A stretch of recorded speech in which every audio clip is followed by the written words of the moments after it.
Okay po, ang aking, subject matter po sa ngayon, buenas noches po, ay ang tinatawag naming clove hitch.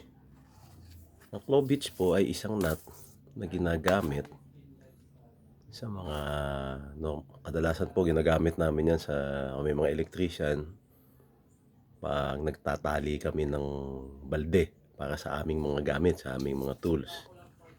Simple lang po ito. Ito po, isang loop, tapos po isang loop uli na nakakross siya doon sa dati, sa isa.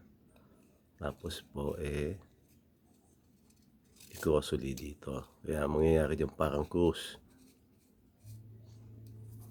Ang kagandahan po nito, lalo mo siyang hinihigpitan, lalo mo hinihila, lalong humihigpit.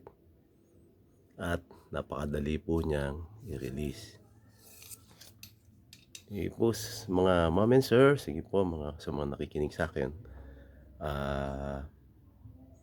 Tulad po ng nasabi ko, isang nut po sa isang araw, ang resulta nito ay 365 nuts. Ang nut po na ito na dinemonstrate ko sa inyo, araw-araw ko pong ginagamit yan nung nasa barko ako. At sa palagay ko, sa mga ganitong occupation, sa truck, o sa mga magagamit po yan. Kaya po, buena noche po, hasta luego po.